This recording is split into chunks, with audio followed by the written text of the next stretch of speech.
दोस्तों झरलू फिर चुका है और साबिक फौजियों ने और इमरान खान ने बाजी पलट के रख दी है। पूरे का पूरा मंजरनामा इस वक्त तब्दील कर दिया है और इम्पोर्टेड हुकूमत के ताबूत में आखिरी कील ठोंकने की जानब बड़ा अहम कदम उठाया है। इस हवाले से तफसीलात आपके सामने रखनी है और इसके साथ इमरान खान के हक पर जो डाका डाला जा रहा है वो भी बेनकाब हो गया। शाह महमूद कुरैशी ने जो लंका ढा दी है इस पर भी फैसला हो गया और इसके साथ कुछ और बड़ी पेशरफ्त है। नवाज शरीफ के हवाले से किस तरह से वो और परवेज मुशर्रफ एक ही कतार में खड़े हो चुके हैं और इस हकदार की वापसी के लिए कोशिशें की जा रही हैं। इसके बाद अगला कदम क्या होने वाला है और इसके बाद फिर किसकी वापसी होगी, लेकिन इसकी वापसी की राह में कुछ बहुत बड़ी रुकावटें हैं। इस तारीखी NRO की राह में कुछ चट्टानें हैं। वो क्या हो रहा है? सबसे पहले हम बता दें कि इमरान खान के अलावा कोई और ऑप्शन नहीं है। जिस तरह बिलावल भुट्टो से उम्मीदें लगा ली हों, लेकिन इमरान खान का इस वक्त कोई मुकाबला नहीं और Imran Khan back to back इसका सबूत भी देता जा रहा कि अगर आपको लगे कि मेरा मोमेंटम कम हो गया तो ये देख लें, इमरान खान किसी को भूलने नहीं देगा। बिलावल भुट्टो का लड़काना का जलसा इंतहाई शर्मनाक था। गिनती के चंद 100 अफराद मौजूद थे। हैरान कुन तौर पर जो वीडियो वायरल हुई बिलावल भुट्टो के जलसे की, वो बिल्कुल उस वक्त के हैं जब बिलावल भुट्टो खुद इस जलसा से खिताब कर रहे थे। ऐसे में चंद 100 अफराद का होना पीपल्स पार्टी के लिए लम्हा फिक्रिया बन गया। ये अपनी साख खो चुकी है। चोर और डाकू मिलेंगे तो ऐसा ही होगा।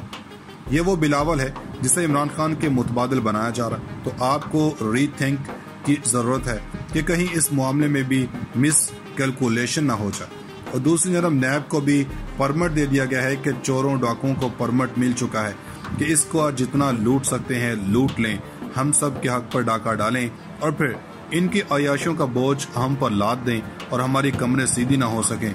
इमरान खान ने नैब की तरमीम इसी हफ्ते अदालत में चैलेंज कर दी है। जबकि दूसरी तरफ शाह महमूद कुरैशी ने अपनी प्रेस कॉन्फ्रेंस में कहा कि हमें खुद मुख्तार इलेक्शन कमीशन कब मिलेगा। डिप्टी कमिश्नर को कहा गया है कि आपका मुस्तकबिल इसी पॉलिसी से मशरूत है।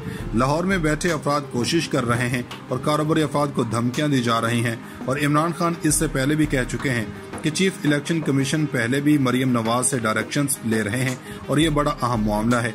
और इस मामले पर चीफ इलेक्शन कमीशन ने शाह महमूद की प्रेस कॉन्फ्रेंस का नोटिस ले लिया है और इनके इल्जामात पर रिपोर्ट भी तलब कर ली है और मुल्तान और दीगर जिलों में ज़ाब्ता अखलाक की खिलाफवर्जी की रिपोर्ट भी तलब कर ली है। और अगर अपनी रिपोर्ट्स में क्लीन चिट देते हैं तो उल्टा ये कुरैशी पर कोई मामला लाने की कोशिश करें तो वो चीज़ों को बहुत ज़्यादा खतरनाक रुख दे सकता है। और अब नवाज शरीफ एक तरफ तो शहनशाह हैं और वो पाकिस्तान के माई बाप हैं और शहबाज शरीफ को किस तरह लाया गया, वो वज़ीर आज़म की कुर्सी पर बैठे हैं, मगर इनको नवाज शरीफ के डायरेक्शंस पर किसी भी वक्त लंदन जाना पड़ सकता है। इस हकदार को लाने की कोशिश की जा रही है। दूसरी जनाब मुशर्रफ के लिए नवाज शरीफ कह रहा है कि इसे लाया जाए। अब हैरान कुन अमर यह है कि ये एक मफरूर कह रहा है कि इसे इजाजत दी जाए ताकि इसे भी कल को इजाजत मिल जाए और कोई बात ना कर सके। लंदन में कश्तियों पर सफर हो रहा है, लंदन का मौसम एंजॉय हो रहा है और इस कौम को पागल बनाया जा रहा है और इसको सब मुआफ है। नवाज शरीफ की राह में रुकावटें आ रही हैं। आजम नजीर तारड़ की तरफ से कहा गया है कि नवाज शरीफ को राहदारी इजाजत नहीं मिलती तो गिरफ्तार हो सकते हैं। अगर नवाज शरीफ को इजाजत मिलती है हिफाजती तो हम इन्हें गिरफ्तार नहीं करेंगे, जैसे बेनजीर को मिली थी। परवेज मुशर्रफ की दरखास्त का मामला काबीना में आ सकता है और अगर मुशर्रफ ने दरखास्त की है तो इस पर बातचीत हो सकती है। लग रहा है कि मुशर्रफ की वापसी को नवाज शरीफ की वापसी से मशरूत किया जा रहा है और अगर नवाज शरीफ को इजाजत नहीं मिल रही तो इसको सरेंडर करना पड़ेगा। खैर जैसा भी है ये इसी जगह पर और उसी मुकाम पर आ खड़े हो गए हैं जहां मुशर्रफ थे। अब इन्हें अपनी क्लीन चिट फंसी दिखाई दे रही है और इस मामले के अंदर बहुत सी रुकावटें खड़ी हो रही हैं। पाकिस्तान के साबिक सर्विस मैनों ने इमरान खान से मुलाकात की और बनीगाला में वहां पर बड़ा मुसीका खेज वाकया पेश आया। बनीगाला के आगे ऐसे प्ले कार्ड्स उठाए हुए थे, फौजी लौटे अपने बच्चों के लिए वजारतों के लिए तलबगार हैं, यानी ये अपने फवायद के लिए बनीगाला आ रहे हैं। हैरान कुन तौर पर वहां पर 10-12 लोग भेजे गए थे जिन्हें ये भी नहीं पता था कि करना क्या, मगर वो प्ले कार्ड्स उठाए हुए थे। लेकिन अहम बात यह है कि एक्स सर्विस मैनों की मुलाकात के बाद PDM के सफ़ों में हलचल मच गई है और नवाज शरीफ और इनके हामियों को मुश्किल ये हो रही है कि इमरान खान फौज के खिलाफ क्यों बयान नहीं दे रहे। इनकी कोशिश है कि वो हर्ष और गुजरांवाला वाला अंदाज अपनाएं जो नवाज शरीफ ने अपनाया था ताकि फौज के साथ मामला मजीद खराब हों और नून लीग और PDM को फायदा हो, मगर वो एक लफ्ज भी नहीं बोल रहे। اب ویٹرن کے ساتھ ملاقات کے بعد سابق فوجیوں نے ایک بیان میں کہا ہے کہ پاکستان کی بقا فوج سے ہے اور عمران خان سے ہے۔ پاکستان اسی فوج کی وجہ سے رہے گا، اللہ کے حکم سے رہے گا۔ یہ فوج اور عمران خان میں دراڑیں ڈالنا چاہتے ہیں مگر عمران خان ایسا نہیں ہونے دیں گے۔ فوج کی تعیناتیوں کے لیے اہم کام ہونا ضروری ہے۔ دوسری جانب کہا جا رہا ہے کہ تعیناتی ایسی ہونی چاہیے جیسے ججز کی ہوتی ہے۔ اس فوج کی قربانیاں قوم کے لیے اہم ہیں اور انہوں نے بہت سی قربانیاں دی ہیں، اسی فوج سے ہی پاکستان ہے۔ دوستو ادھر سابق وزیر اعظم عمران خان نے کہا ہے کہ خرم دستگیر نے بیان دیا کہ عمران خان اپنا آرمی چیف لانا چاہتا تھا۔ میں نے سوچا بھی نہیں تھا کہ ملک کا اگلا آرمی چیف کون ہوگا۔ ہم نے طے کیا تھا کہ وقت آنے پر میرٹ پر فیصلہ کیا جائے گا۔ نیوٹرل سے پوچھتا ہوں کہ گھر پر ڈاکہ پڑے تو کیا چوکیدار نیوٹرل رہ سکتا ہے؟ انہوں نے کہا کہ ان کو خوف تھا میں جنرل فیض کو آرمی چیف لانا چاہتا ہوں تو ان کا مستقبل تباہ ہو جائے گا، جبکہ میں اللہ کو حاضر ناظر جان کے کہتا ہوں کہ میں نے کبھی یہ نہیں سوچا تھا کہ نومبر میں کس کو آرمی چیف بناؤں گا۔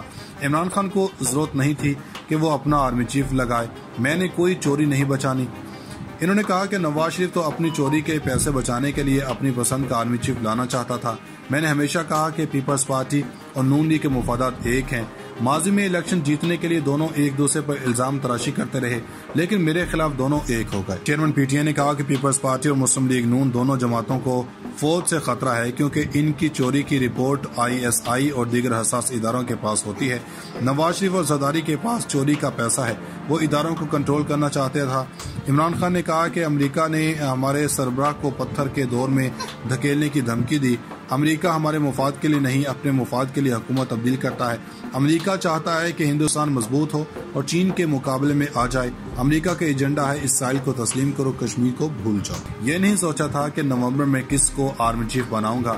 عمران خان کو ضرورت نہیں تھی کہ وہ اپنا آرمی چیف لگائے، میں نے کوئی چوری نہیں بچانی۔ انہوں نے کہا کہ نواز شریف تو اپنی چوری کے پیسے بچانے کے لیے اپنی پسند کا آرمی چیف لانا چاہتا تھا۔ میں نے ہمیشہ کہا کہ پیپلز پارٹی اور نون لیگ کے مفادات ایک ہیں۔ ماضی میں الیکشن جیتنے کے لیے دونوں ایک دوسرے پر الزام تراشی کرتے رہے لیکن میرے خلاف دونوں ایک ہو گئے۔ چیئرمین پی ٹی آئی نے کہا کہ پیپلز پارٹی اور مسلم لیگ نون دونوں جماعتوں کو فوج سے خطرہ ہے کیونکہ ان کی چوری کی رپورٹ آئی ایس آئی اور دیگر حساس اداروں کے پاس ہوتی ہے۔ نواز شریف اور زرداری کے پاس چوری کا پیسہ ہے، وہ اداروں کو کنٹرول کرنا چاہتے تھا۔ عمران خان نے کہا کہ امریکہ نے ہمارے سربراہ کو پتھر کے دور میں دھکیلنے کی دھمکی دی۔ امریکہ ہمارے مفاد کے لیے نہیں اپنے مفاد کے لیے حکومت تبدیل کرتا ہے۔ امریکہ چاہتا ہے کہ ہندوستان مضبوط ہو اور چین کے مقابلے میں آ جائے۔ امریکہ کا ایجنڈا ہے اسرائیل کو تسلیم کرو، کشمیر کو بھول جاؤ۔